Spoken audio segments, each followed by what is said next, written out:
चल गोबिन्दी पाइला मिलाई देउडा खेलौँ घुङ्रु बजा छम्की छमाछम एहे चोखो माया पिरतीलाई दे खेतबारी बाजै छैरु पटुकी बाँधी फौडी दनादन। सङ्गीतमै केही यसो सिक्न सकिन्छ कि भन्ने भित्री इच्छा, बाहिरी बुवाहरूलाई भन्ने म त मास्टर डिग्री गरेर म अरू केही भन्छु। वाइ जन्म्याको वाइ हुर्क्याको झल्का झल्का झल्का हिमाल उही बोली जान्याको कठै कर्मभूमि जहाँ भए नि जन्मभूमि हो मेरो पश्चिम नेपाल। देउडा चाहिँ केटी केटी खेलिन्छ कि केटा केटी खेलिन्छ कि कस्तो हुन्छ? केटा केटा पनि खेलिन्छ कि? केटा केटी पनि खेलिन्छ, केटी केटी पनि खेल्छन्, केटा केटा पनि खेल्छन्, त्यो समय र परिस्थिति अनुसार। ए खेल जोडा बाउली जोडा ए पछ्यौरी ताल छोडा माया जाल खन्याउँदो भाया। श्रीमती कि कलाकारी? दुईटै। तपाईलाई छोरी राम्रो लाग्छ कि छोरा? म जन्म्याको माटो सुन भन्दा महँगो भइग्यो आकाशको बाटो हिँडेर पुगिन छैन। होइन के पारा हो यो तपाईँको? एकदमसँगले अहिले तपाईँ हेर्दै हुनुहुन्छ युट्युब च्यानल इन्द्रेणी समाज। हेर्नुहोस् र सब्सक्राइब गर्नुहोस्, एकदमसँगले गर्नुहोस् है। फेरि मेरो मात्रै भनाइ होइन क्या, यो त इन्द्रेणी समाजको पनि हो नि त। नमस्कार लसो फ्याफुल्ला जजलपा झरले तसिधले बामस्ते सेवारो छाजलो तपाईँ तमाम आदरणीय आमा बुवा दाजुभाइ दिदीबहिनी जसले इन्द्रेणी समाजलाई यतिखेर हेरिरहनु भएको छ, तपाईँहरूलाई स्वागत गर्न चाहे। आज पनि इन्द्रेणी समाजमा अतिथिसँग अन्तरङ्ग भलाकुसारीमा म शर्मिला श्रेष्ठ उपस्थित भइसकेको छु। सदाको बसाइमा चाहिँ आज पनि हामीले अतिथि लिएर उपस्थित भइसकेका छौँ। उहाँलाई म परिचय गराउने छु। त्यसभन्दा अगाडि क्यामेरामा हामीलाई साथ दिनुहुने विवेक ओली र गणेश बमलाई पनि म स्वागत गर्न चाहन्छु। नेपालको दुन टारखोज लेक बेसी हिमाल पहाड तराई जहाँबाट तपाईँले हेरिरहनु भएको छ सबैले इन्द्रेणी समाजलाई सब्सक्राइब गरिदिनुहोस्। यो कार्यक्रम मनपर्छ भने तपाईँले लाइक सेयर कमेन्ट गरिदिनु होला। यो पनि भन्न चाहँदै इन्द्रेणी.com लाई पनि तपाईँले अत्यन्त माया गर्नुभएको छ, तपाईँले सब्सक्राइब गर्न नभुल्नुहोस्, लाइक सेयर कमेन्ट गर्न नभुल्नुहोस्। इन्द्रेणीले उठाएका हरेक मुद्दामा तपाईँ पनि सँगसँगै जान चाहनुहुन्छ, सहयात्रा गर्न चाहनुहुन्छ भने तपाईँले 9841 48 98 35 मा सिधा सम्पर्क गर्न सक्नुहुन्छ। आफ्नो समस्या छन् भने पनि टिपाउन सक्नुहुने जानकारी गराउन चाहन्छु। यतिखेर भने आज हामी मजाले देउडा गीतमा नाच्छौँ। अब तपाईँलाई लागिसक्यो शर्मिलाले आज देउडाको कलाकार लिएर आउनु भएको छ भन्ने पनि महसुस भइसकेको छ।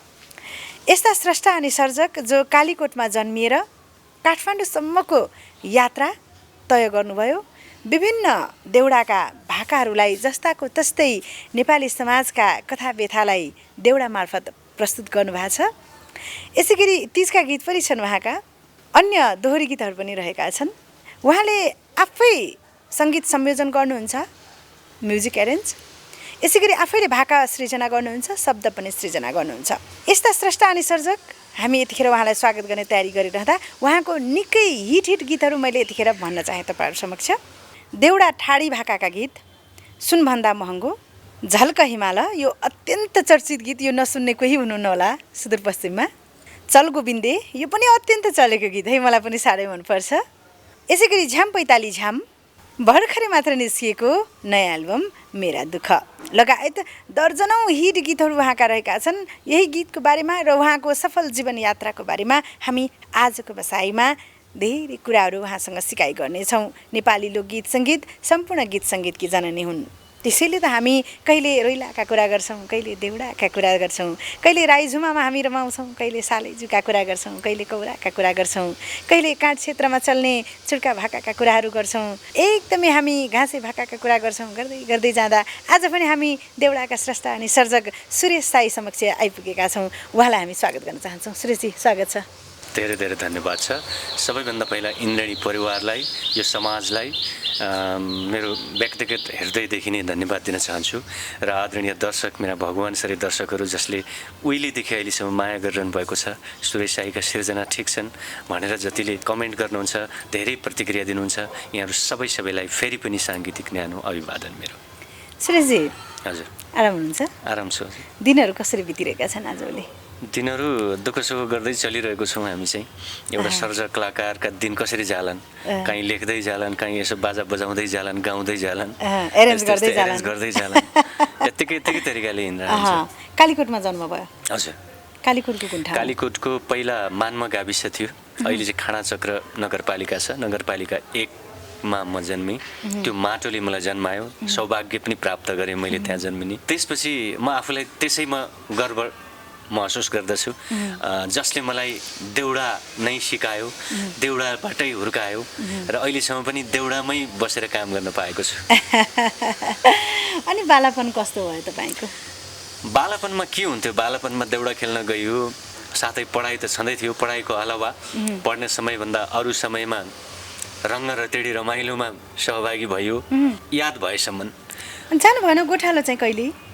गोठालो पनि गयो, त्यसपछि गएर अब त्यस्ता कुराहरू त धेरै छन्। अनि जस्तो साथी सङ्गतिमा चाहिँ तपाईँ कस्तो हुनुहुन्थ्यो बालापनमा? साथी सङ्गतिमा चकचकी कहिल्यै भएन, म त ज्ञानी टाइपको। ज्ञानी नै भन्थे मलाई चाहिँ, यो त भगवान भन्थे भयो। त्यस्तो भन्थे यो भगवान भन्थे। र स्कुलको पढाइ चाहिँ उतैबाट सम्पन्न गर्नुभयो कालीकोटबाट? कति टाढा थियो स्कुल? नजिकै थियो। नजिकै थियो भनेपछि त्यति दुर्गममा हुनुहुन्न कालीकोटमा पनि? त्यति दुर्गम भन्नाले साह्रै दुर्गम त होइन, छैन त्यस्तो थिएन। अझ अलावा म चाहिँ सानैदेखि कैलालीमा पनि आएर पढ्ने मौका पाएँ मैले। अधिकांश त म कैलालीमै बिताएँ सानो। फेरि त्यहीँ गएर फेरि एसएलसी मैले फेरि कालीकोटबाटै गरेँ। कैलालीको टिकापुर साँडेपानी, त्यहाँ पनि देउडामय छ वातावरण, जहाँ गयो देउडा र त अहिलेसम्म म देउडै छु। म चाहिँ अरू कुनै ठाउँमा पुगे पनि म देउडै हुनेछु। तपाईँको स्कुल लेभल सकेपछि कालीकोटदेखि काठमाडौँसम्मको यात्रा चाहिँ कहिले तय भयो? कालीकोटदेखि काठमाडौँसम्मको यात्राको कुरा गर्दा मैले एसएलसी कर्णालीबाट, त्यतिखेर अहिले त अब डिस्टिङसन दुनियाँ नभएको त विद्यार्थी हुँदैन होइन, त्यतिखेर फर्स्ट डिभिजन पास गर्ने मान्छे कमै हुन्थे स्टुडेन्टहरू। म गाउनुमा पनि त्यस्तै गाएर हिँड्ने मान्छे, अनि एजुकेसनमा पनि मैले चाहिँ फर्स्ट डिभिजनमा कालीकोटबाट, त्यतिखेर फर्स्ट डिभिजन औँलामा गर्नु पर्थ्यो, कहिले निलै हुन्थ्यो।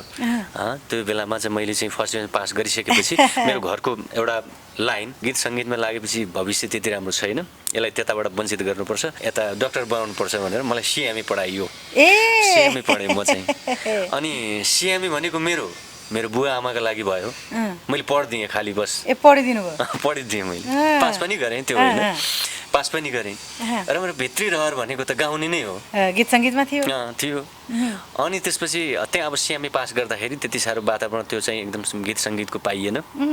कलेजतिर पनि त्यस्ता फङ्सन त्यो इन्स्टिट्युसनहरूमा थिएन। त्यसपछि म त गाउनु पाएँ हुन्थ्यो अब भन्ने। त्यसपछि बल्ल मैले इन्टर सुरु गरेँ नेपालगञ्ज। टिकापुरमा सिएमई सकिसकेपछि सङ्गीतमै केही यसो सिक्न सकिन्छ कि भन्ने भित्री इच्छा, बाहिरी बुवाहरूलाई भन्ने म त मास्टर डिग्री गरेर म अरू केही बन्छु भनेर बुवाहरूलाई यसो छलछाल गरेर म नेपालगञ्ज आएँ। नेपालगञ्ज आएर मैले इन्टरमिडिएट त्यहाँ पढेँ। नेपालगञ्जमा मैले पढ्दाखेरि जहाँसम्म लाग्छ राम्रो एउटा सङ्गीत सिकाउने ठाउँ थिएन, मलाई अहिले पनि छ कि छैन थाहा भएन, त्यतिखेर थिएन। मैले विचार गरेँ अब ठिक छ, अब 2 वर्ष इन्टर भनिहालेँ, अब फेरि तुरुन्तै कहाँ जाने कुरा हुँदैन, अब मैले चाहिँ यहाँ 2 वर्ष बिताउनुपर्छ, त्यसपछि अनि अन्त लाग्नुपर्छ भने त्यहाँ 2 वर्ष इन्टरमिडिएट सकेँ मैले, इन्टर पास गरेँ। त्यो बेला पनि तपाईँ स्टेजको देउडा कार्यक्रमहरूमा त जानुभयो होला नि गाउँ बस्तीमा? स्टेजमा त म हिँडाइ नै गर्नुपर्ने। मेरा स्कुलहरूमा त कार्यक्रम सांस्कृतिक कार्यक्रम भयो भने फलानु बिनाको सांस्कृतिक कार्यक्रम त हुँदैन होला, सुरेश साई बिना कार्यक्रम हुँदैन।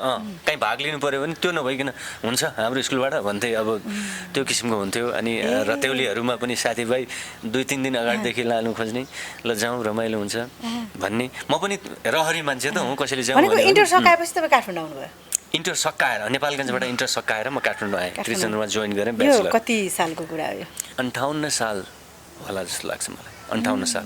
58 सालमा म काठमाडौँ प्रवेश गरेँ। त्यसपछि गीत गरिहाल्नु भयो लगत्तै कि होइन होइन काठमाडौँमा त आएँ म आइसकेपछि यहाँको त बुझ्न टाइम लाग्छ नि त। मैले ब्याचलर जोइन गरेको छु, कलेजतिर हिँड्छु, यो सङ्गीतका पारेकै हुन्छन् भन्ने छैन। त्यहाँ अलग अलग लाइनका मान्छेहरू हुन्छन्, विद्यार्थी साथीभाइहरू त्यहाँ थिए। त्यसपछि मैले इन्ट्रेस्ट त हो, इन्ट्रेस्ट भएपछि जहाँ इच्छा त्यहाँ उपाय भने जस्तो। अनि त्यसपछि मैले चाहिँ बाहिर आएर एङ्करिङ सिक्न थालेँ। त्यो सिकिसकेपछि कार्यक्रम भला सुकालीमा रेडियो नेपालमा त्यसपछि इन्टर गरेको।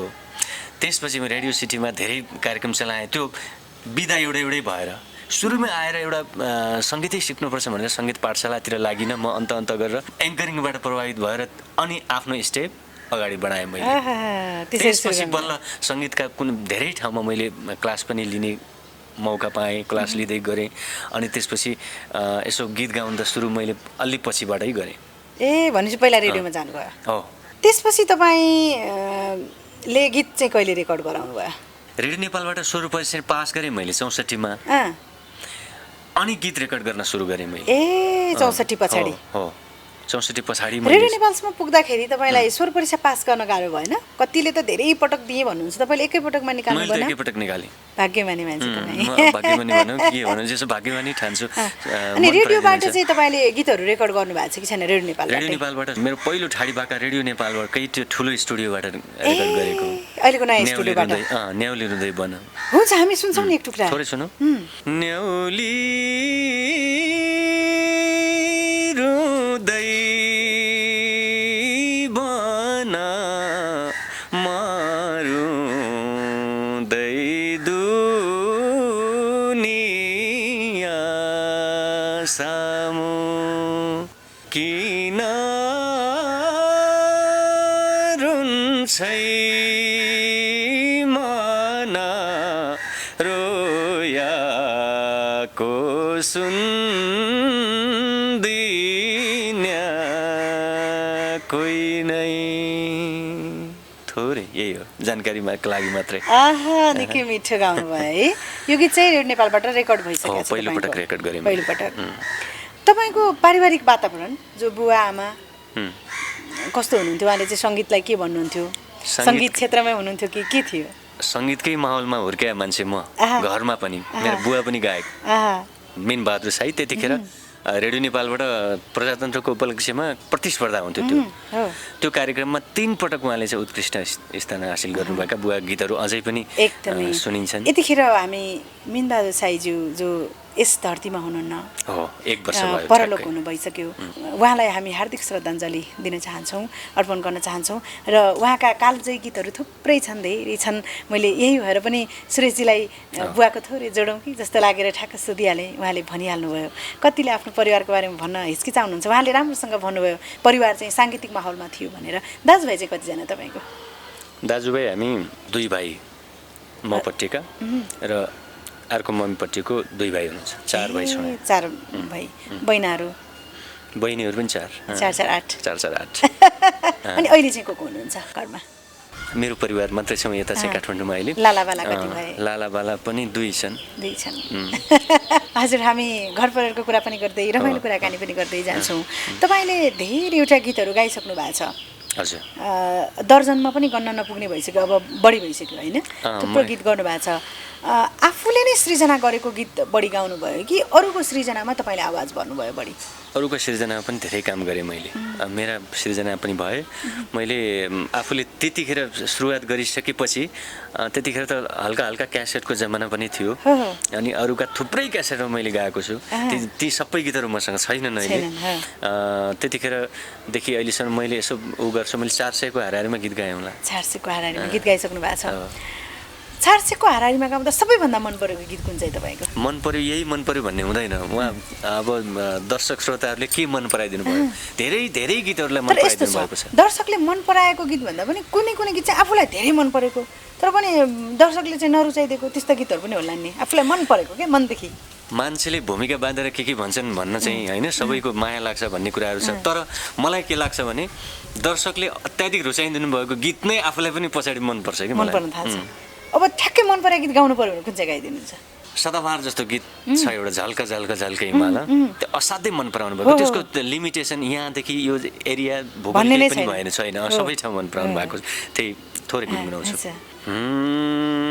वाइ जन्म्याको वाइ हुर्क्याको झल्का झल्का झल्का हिमाल वाइ जन्म्याको वाइ हुर्क्याको झल्का झल्का झल्का हिमाल उही बोली जान्याको कठै कर्मभूमि जहाँ भए नि जन्मभूमि हो मेरो पश्चिम नेपाल बाध्यताले भूमि छोडी झल्का झल्का झल्का हिमाल टाढै फलान्याको कठै कर्मभूमि जहाँ भए नि जन्मभूमि हो मेरो पश्चिम नेपाल कठै जन्मभूमि हो मेरो पश्चिम नेपाल आहा निकै नै मिठो भाका हामीले सुनिसकेका छौँ।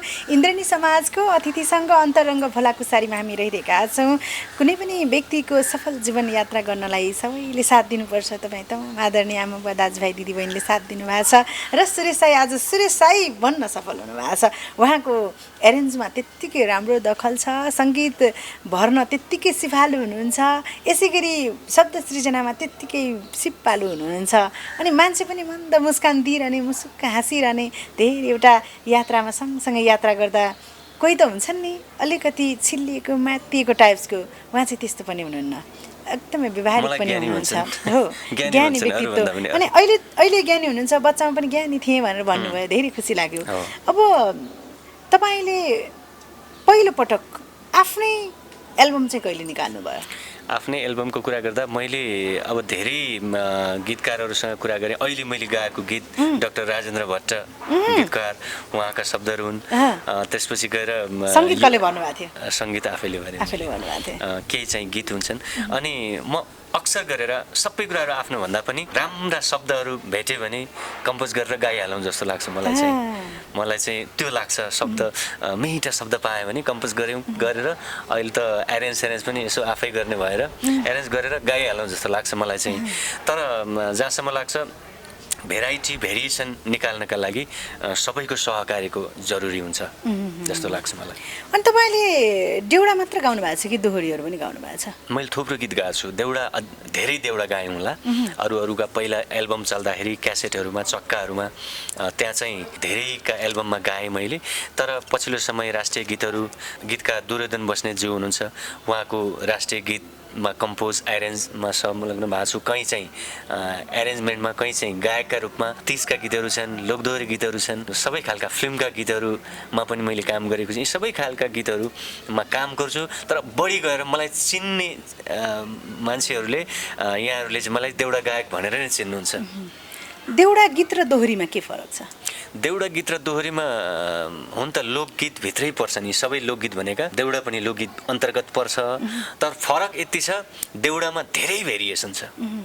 लोकदोहोरीमा चाहिँ हामीले खोज्न नसकेका हो कि एकै प्याटर्नका गीत मेलोडीहरू, एकै किसिमका रागहरूमा हामीले हजारौँ गीत बनाएका छौँ। देउडामा त्यस्तो छैन। हरेक किसिमको भेरिएसन छन्। कतिले खोज्न सक्नु भएको छ छैन त्यो थाहा भएन। देउडाको विषयवस्तुमा भेरिएसन छ कि भाकामा भेरिएसन छ? भाकामा पनि भेरिएसन छ, विषयवस्तुमा पनि भेरिएसन छ, सिधै साहित्यमा पनि भेरिएसन छ। कतिपय शब्दहरू लोकदोहोरीमा सिधै भनिन्छ। सिधै भनेकोलाई देउडा तर्फबाट हेर्ने हो भने त्यहाँका महानुभाव हुनुहुन्छ जो उहाँले चाहिँ यी पनि गीत हुन् र भन्नुहुन्छ सिधै।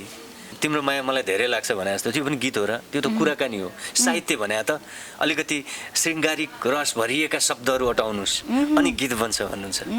देउडा चाहिँ विशेष गरेर सुदूरपश्चिमका कुन जिल्लामा चल्छन् कि अथवा यो नेपालका विविध अन्य क्षेत्रमा चल्छन्? अहिले अब त्यहीँ चल्छ, अन्त चल्दैन भन्न सकिँदैन। धेरै खालका गीतहरू छन् जो इलाम झापातिर पनि देउडाहरू, त्यो मलाई ट्युन खुब मनपर्छ है भन्ने जनसङ्ख्या एकदमै बढी पाइन्छ, जसका लागि हामी आभार प्रकट गर्न चाहन्छौँ। र विशेष गरी सुदूरपश्चिमका 9वटा जिल्ला, कर्णालीका 5वटा जिल्ला, त्यसपछि गएर तल दैलेख अनि जाजरकोटसम्म देउडा सुनिन्छ। सुर्खेत, बाँके बर्दिया त हुने नै भए, त्यहाँसम्म देउडाको पकड छ। जस्तो देउडाका विषयवस्तु कसरी उठान हुन सुरु हुन्छन्?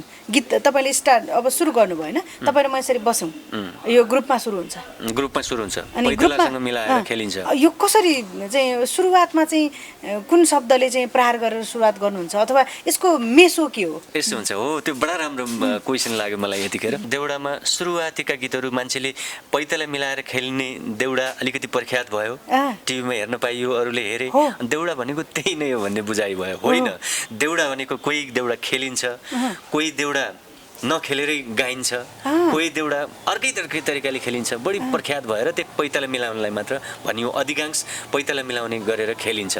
र विषयवस्तु त आज कुन सन्दर्भ छ, कसैको घरमा चाहिँ बच्चा जन्मेको उपलक्ष्यमा हामी जम्मा भएको छौँ अनि त्यहाँ देउडा खेल्छौँ, अब त्यो अरू खेल्दैनौँ हामी, त्यो बच्चा बालक जन्मेका घर दुबाले भरियो, यस्ता शब्दहरू बच्चाकै उन्नति, प्रगति, सुस्वास्थ्य, दीर्घायुको कामना गर्दै खेलिन्छ। यो जन्ममा पनि खेलिन्छ अनि विवाह व्रतबन्धमा खेलिन्छ। विवाह व्रतबन्धमा झन् खेलिने भयो, झन् खेलिने भयो। त्यसपछि गएर यो धामी देउता पतुली चलन छ, त्यो अवसरमा पनि हामी अर्कै तरिकाको हुन्छ। होरी, भो, मागल, झोडा, चुट्किला यी सबै छन्, छलियादेखि लिएर हुड्क्यौलीदेखि लिएर यी सबै किसिमका ती सबै देउडाभित्र अटाएका विषयवस्तु हुन्। अनि जस्तो यो मृत्यु संस्कारमा चाहिँ देउडा पर्छ कि पर्दैन? मृत्यु संस्कारमा एक खालको देउडा पर्छ, तर देउडै भनेर त्यस्तो खुसियालीको साथ खेलिँदैन।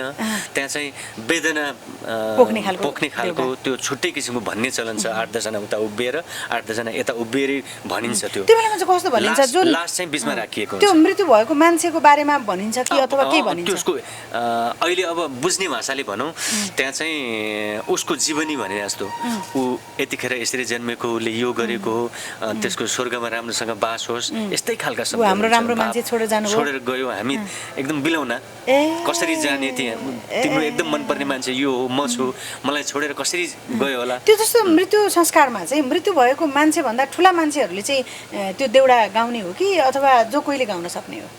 सबैले गाउँछन्। त्यो एक किसिमको हाम्रो भनेको ठुलो हुन्छ नि त, एउटा गुरुहरू हुन्छन्, ठुला व्यक्तिहरू हुन्छन्, गाउँका बाजे बज्यूहरू हुन्छन्, उहाँहरूले गाउने हो कि अथवा उहाँ मृत्यु भएको मान्छे भन्दा सानो मान्छेहरूले गाउने के छ? त्यो सिस्टम होला नि? सिस्टम छ त्यहाँ चाहिँ। बाजा बजाउने चलन हुन्छ, बाजा बजाउँदै उहाँहरूले बाजासँगै गाउनुहुन्छ पनि उहाँको बयान।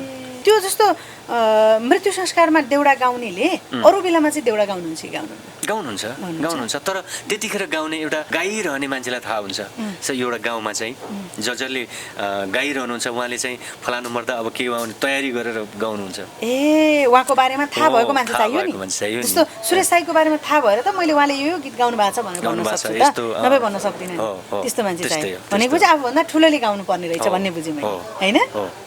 अनि तपाईँ चाहिँ कहिले पर्नु भएको छ मृत्यु संस्कारमा देउडा गाउनेमा? म आफूले त गाएको छैन अहिलेसम्म। अरू आफू हजुरभन्दा ठुलाले गाइरहनु भएको छ भन्दा पनि त्यतिखेर जो बाजा बजाउनुहुन्छ उहाँहरूले गाउनुहुन्छ कि उहाँको बारेमा, जसको लास छ त्यो लासको बारेमा उसको फ्यामिलीको पुरै त्यो इतिहासै पल्टाउने काम हुन्छ। यहाँ पनि एक किसिमको खालम मानौ गुरुजी जस्तै हो उहाँहरू ले गाउनुहुन्छ। त्यो पनि देउडा अन्तर्गत पर्ने कुराहरू हुन्। मैले जोड्न खोजेको सबै किसिमका उसमा चाहिँ विशेष गरी यो देउडा चाहिँ यो चाहिँ थरीले गाउने, यो जातिले गाउने भन्ने त्यस्तो छ कि छैन? त्यस्तो छैन। पहिला के हुन्थ्यो भने जस्तो गन्धर्वले सारेङ्गी बजाएर चाहिँ गाउनुहुन्थ्यो त गाउँ त्यस्तै छ कि भन्न खोजेको। त्यस्तो यस्तो छ, पहिला जस्तो हामी कर्णालीको परिवेशलाई कुरा गर्दाखेरि त्यहाँ चाहिँ हुड्की छुट्टै हुन्छन्। उहाँहरूको यो पहिलाको जातीय हिसाबमा पनि उहाँहरू बजाएरै आफ्नो जीविकोपार्जन गर्ने त्यो पेसा नै उहाँहरूको त्यो। अनि त्यहाँ गएर मैले हुड्क्यौली गएर नाच्नु हुँदैन भन्ने चलन हो नि त। अहिले विकास हुँदा अहिले जसले पनि गाउनु पर्यो, हामी सबै गायक भयौँ। तर पहिले चाहिँ स्पेसियली गाउने कसले, बजाउने कसले, यी कुराहरू सबै थियो। नाच्ने कसले, अहिले त्यो छैन। अहिले त सबैले देउडा गाउने, सबै गायक, सबै देउडा खेल्ने, रमाइलो गर्ने, त्यस्तो छ। जस्तो तपाईँले चाहिँ कस्तो खाले देउडा गाउनुभयो गाउँमा बस्दाखेरि? 50औं जना, 500 जना, 1000औं जना जम्मा भएर ठुलो खेल खेल्ने, बिचमा चाहिँ बिचमा पनि मास हुन्छ, वरिपरि पनि मास हुन्छ, अनि सवाल जवाफ त्यहाँ चल्छ। त्यसरी चलिसकेको सवाल जवाफ धेरै दिन रातसम्म पनि खेलेका भन्ने सुने हामीले, देखेका पनि लगभग मैले आफूले मेरै आँखाले देखेको पनि।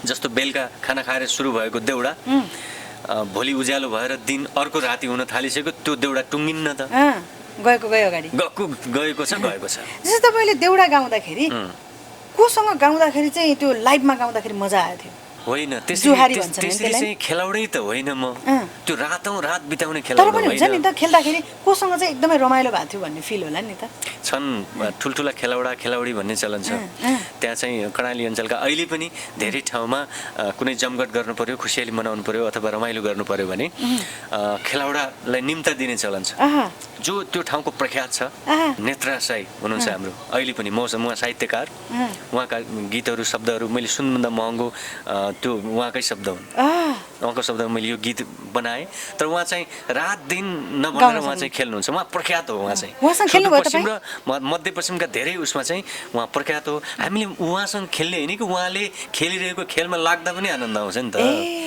हो त्यो हो नि त देउडा चाहिँ केटी केटी खेलिन्छ कि केटाकेटी खेलिन्छ कि कस्तो हुन्छ केटाकेटा पनि खेलिन्छ कि केटाकेटी पनि खेलिन्छ केटी पनि खेल्छन् केटा पनि खेल्छन् त्यो समय र परिस्थिति अनुसार सवाल जवाफ कोसँग पर्छ मेसो कतिर लाग्छ त्यस्तै गर्नुहुन्छ जस्तै एक टुक्रा देउडा चाहिँ हामीले गाउँमा गाएको देउडा सम्झेर गाउनु पर्यो भने कुन चाहिँ सुनाउनुहुन्छ एउटा कमन जस्तो सुरुवाती गर्यो कसैले ल खेल जोडौँ के भन्ने त भन्दा खेल जोडा बाउली जोडा ए खेल जोडा बाउली जोडा ए पछ्यौरी ताल छोडा माया झाल खन्याउँदो भाया पछ्यौरी ताल छोडा माया झाल खन्याउँदो भाया अब लाग्यो सुरु त्यसपछि अब त्यसको उत्तरतिर लाग्यो उताबाट आयो अनि जम्यो अनि खेल जम्यो पछि भाका चाहिँ चेन्ज हुन्छन् शब्द सवाल जवाफ अब तपाईँले चाहिँ के भन्नुभयो भने भर्खरै केटीलाई पछ्यौरी छोडेर अब माया जाल जोड्नेतिर आऊ तिमी किन त्यता लजाएर बसेको छौ भन्ने टाइप छ यो यति माया बोकेर आएको छु मेरो माया कहाँ पोख्ने त त्यो पछौरीको ताल त छोड्नु पर्यो नि त म मेरो माया पोखाउँछु त्यहाँ भनेर तपाईँले केटीलाई चाहिँ तपाईँले आक्रमण गर्नुभयो घुमाउरो तरिकाले साहित्यिक शब्दमा प्रहार गरेर हैन म तँलाई माया गर्छु सिधै आई लभ यु भन्नु भएन सिधै आई लभ यु भने जस्तो भएन यहाँ चाहिँ पछौरीको ताल चाहिँ एकदमै राम्रो यिनी चाहिँ खस भाषा हुन् तपाईँले प्रयोग गर्नुभएको नेपाली भाषाको ठेट जस्तो भाषाको उत्पत्ति पनि त्यही जुम्लाको सिजाबाट भएको र त्यही आसपासमा खेलिने ठेट शब्द यिनै हुन् यो खस भाषाबाटै जन्मेको देउडाका यी शब्दहरू खस भाषा भन्नाले भाषागत हिसाबमा देउडा यसरी आयो उसरी आयो भन्ने किसिमको त्यस्ता ठुला बुकैहरू त प्रकाशन भएका छैनन् त्यहाँ देखेको छैनौँ तर पनि तपाईँ त्यहीको भएर तपाईँलाई केही जानकारी छ कि भनेर त्यही कतै लेखेका देवी देवताका स्तुति भजनहरू सँगसँगै देउडाहरू आएको हो भन्ने कुरा छ र खस भाषा र देउडामा चाहिँ फरक छ जस्तो लाग्दैन त्यही भाषाभित्रकै संस्कृति हो देउडा हामी जुन लोक संस्कृति अन्तर्गतै छौँ लोक भाषा अन्तर्गतै रहिरहेका छौँ एकदमै मिठा मिठा देउडा तपाईँले गाउनुहुन्छ राइजमा पनि त्यत्तिकै राम्रो गाउनुहुन्छ तपाईँले अब यतिखेर चाहिँ हामीलाई एउटा फेरि अर्को गीत सुनाउनु पर्यो भने तपाईँको आफ्नै एल्बमको कुन सुनाउनुहुन्छ अर्को एउटा चल गोविन्दे हुन्छ एकदमै मन पराइएको गीत गीतकार गणेश बमका शब्दहरू रहेका यो गीतमा चल गोविन्दे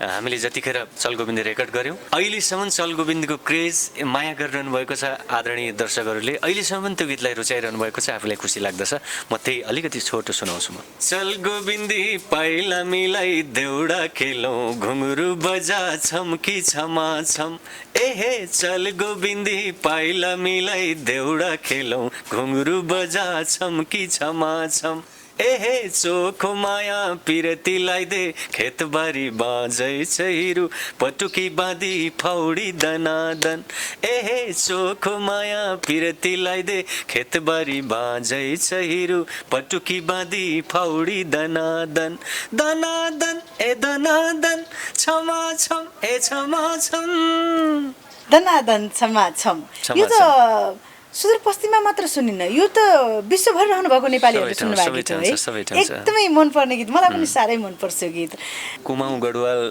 नैनीताल टेहरी यो उत्तराखण्ड भारतको उत्तराखण्डमा अत्याधिक चलेको गीत पनि एकदम छ फेरि अर्को गीत सुनाउँ लागिरहेछ कुन सुनाउनुहुन्छ अब पछिल्लो समयमा मैले दिएको ठाडी भाका थोरै त्यो सुनाउँछु विरहका गीतहरू अलिक बढी गाउन रुचाउँछु म चाहिँ कहिलेकाहीँ रमाइलो गरे तापनि म जन्म्याको माटो सुन भन्दा महँगो भइगयो म जन्म्याको माटो सुन भन्दा महँगो भइगयो आकाशको बाटो हिँडेर पुगिन छैन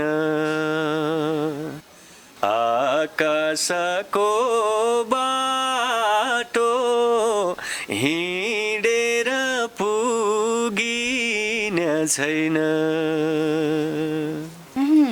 के मिठो सुनाउनु भयो धेरै धेरै धन्यवाद छ यो देउडाभित्र पनि ठाडी भाका अनि यसै गरी अरू कुन कुन हुन्छन् ठाडी भाकामा पनि कति फरक छन् सु भन्ने भाका छ सुदूरपश्चिमको माथितिर चल्ने सु भाकाहरू छन् ती त्यति साह्रो अहिले व्यावसायिकताका हिसाबमा उनीहरूले गाउँ बस्तीमै छन् त्यसपछि गाडचाले भाका छुट्टै छन् दुलाल भाका छुट्टै छन् त्यहाँभित्र त धेरै विशेषज्ञ त म पनि होइन मैले जति जाने बुझेँ त्यति मात्र भन्ने हो र यी कुराहरूको चर्चा देउडामा धेरै भएकै पाइँदैन हुनुपर्छ यस्तो भयो युवा पुस्ताहरू चाहिँ देउडातिर त्यति आकर्षित नभएर पुराना पुस्ताले चाहिँ काठमाडौँसम्म रेडियो नेपालसम्म आएर गीत रेकर्ड गराउन नसकेर त्यहाँको संस्कृति हराउने भन्ने लाग्दैन तपाईँलाई अब यस्तो हुन्छ नि त देउडा संस्कृति त म त एक हिसाबले त हराएकै हो नि नत्र देउडा संस्कृति भित्रको त्यो भेराइटी आउने हो भने यत्तिकै होला त होइन नि जो कोहीलाई गाउन रहर गर्नु होला यदि त्यो भेराइटी सबैले बुझाउने कोसिस भयो भने बुझ्नु त्यो दिन आयो भने देउडा भन्दा अरू गीतहरू पनि छन् त भन्ने किसिमको आउला जस्तो लाग्छ मलाई चाहिँ त्यति उ छ भन्नु पर्यो यो सुदूरपश्चिममा चाहिँ देउडा मात्र गाउनुहुन्छ कि अरू अन्य लोकदोहोरी भनेर छन् नि यी कुराहरू सबै गीत गाउनुहुन्छ सबै गाउनुहुन्छ सबै बुझ्नुहुन्छ तर देउडा चाहिँ त्यहाँको टिपिकल सङ्गीतमा पर्यो हो नि हैन त्यहाँको जुन जरुवाको पानी भने जस्तै यो चाहिँ जरुवाको पानी पर्यो देउडा चाहिँ अरू पनि गाउनुहुन्छ हामीले इङ्ग्लिस गीत सुन्छौँ हामीले हिन्दी गीत सुन्छौँ अहिले त अब नेटको जमाना छ युट्युबमा हरेक कन्ट्रीका गीतहरू सुनिरहेको हुन्छौँ तर आफ्नो गीत त हाम्रो नेपाली गीत नै हो नि त्यही हो त्यहाँ पनि अरू सबै किसिमको गीतहरू सुनिन्छ तर देउडा गीतहरू विशेष गरिकन भित्रैदेखि सुनिन्छ देउडा खेलको मजा छुट्टै छ किनभने मैले पनि धेरैचोटि देउडामा नाच्ने जमर्को गरेको छु अलिकति खुट्टाको लोली मिलाउन चाहिँ आउन्न मलाई तर मैले पनि निकै खेलेको छु तपाईँहरू पनि आफ्नो संस्कार संस्कृतिलाई नभुल्नु होला जुनसुकै विश्वको जुनसुकै कुनामा गए पनि आफ्नो सङ्गीत आफ्नो संस्कार अनि आफ्नो संस्कृति आफ्नो वेशभूषा कहिले पनि नभुल्नु न म अनुरोध गर्न चाहन्छु र अब चाहिँ कुरा जोडौँ तपाईँ जस्तै युवा जो नेपाली लोकगीत सङ्गीतमा लाग्न चाहन्छ उहाँलाई तपाईँको सुझाव के मेरो सुझाव के छ भने संस्कृतिलाई सबैभन्दा पहिला शिरोधार्य गर्नुहोस् संस्कृतिलाई हामीले बचाउने हो बिगार्ने होइन एकदमै अगाडि बढाउने हो पछाडि त्यो कोट्याउने होइन त्यसो भएर बुझेर जानेर धेरै रिसर्चका कुराहरू यहाँ कोठामा बसेर ट्याङटुङ गर्ने त्यो एउटा कुरा हो अझै हामी गाउँमा जानुहोस् त त्यहाँ भित्रभित्र कति किसिमका भाकाहरू छन् नयाँ भाका ल्याएर हामी गरौँ न हो त्यतातिर अलिक फराकिलो दिमागले सोचेर हामी लागौँ यसैलाई पेसा बनाएर हामी जीविकोपार्जन गर्ने वातावरण भोलि बिहान बन्छ नत्र भने अहिले त त्यो त्यतिका दुःख को गर्ने गीतमा गाउँ को जाने यहीँ बसेर टाकुन पारौँ भने होइन आफै जानुपर्छ भन्ने छैन हरेक साहित्यकार हुनुहुन्छ रिसर्चर हुनुहुन्छ उहाँहरूलाई पठाइदिउँ न नयाँ कुराहरू बोकेर आउनुहुन्छ त्यसलाई मजासँग पालिस यहीँ बसेर गरौँ बरु त्यसरी बरु गीत कम गरौँ संख्या कम गरौँ तर संस्कृति बस्ने काम गरौँ रमाइलो पनि त्यही संस्कृतिभित्रै छ अलिकति त्यो छाडा शब्द बोल्दा बित्तिकै हामी मजा सबैले रमाइलो आउने किसिमको रमाइलो पनि त्यही भित्र छ कुन रस प्रयोग गर्ने भन्ने त्यो मलाई लाग्छ एकदमै तपाईँसँग भेट हुँदाखेरि कता मलाई पनि थोरै घाम लाग्यो मलाई एकदमै याद आउँछ हुम्लामा गएर हामीले राईझुमामा धेरै लामो समय कटाएको कुरा होइन त्यो पनि एकदमै याद आइरहेछ थोरै राईझुमा गाउने कि जस्तो पनि लाग्यो हो एगराज उपाध्याय हुनुहुन्छ उहाँको यो राईझुमा भन्दाखेरि नै देउडा बुझ्ने चलन छ यतातिर त्यो भाका गाउँ न के छ र सजिलो भाका छ जसले पनि गाउन सकिने है अजम्बरी गीत हुन्छ हामी सुरु गर्ने हो हुन्छ ल हामी एक टुक्रा राईझुमा गाउँछौँ है कर्णालीतिर भेरीतिर कर्णालीतिर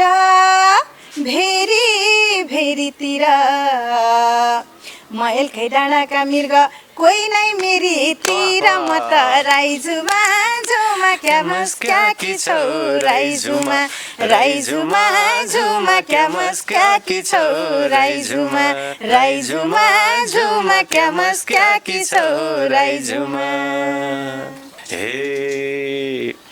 ओर्युँदाको कर्णाली पोर्युँदाको भेरी ओर्युँदाको कर्णाली पोर्युँदाको भेरी एक्ली भया मेरी मैया हुने हौ कि मेरी म त राइजुमा झुमा क्या मस्क्या कि छ हो राइजुमा राइजुमा झुमा क्या मस्क्या कि छ हो राइजुमा ए राइजुमा झुमा क्या मस्क्या कि छ हो राइजुमा हे डोटी राम्रो डरेल धुरा आछाम राम्रो साफ्या डोटी राम्रो डरेल धुरा आछाम राम्रो साफ्या आटो भयो उडाइ लैजाऊ हिमचोलीका डाँफ्या म त राइजुमा झुमा क्या मस्क्या कि छौ राइजुमा राइजुमा झुमा क्या मस्क्या कि छौ राइजुमा राइजुमा झुमा क्या मस्क्या कि छौ राइजुमा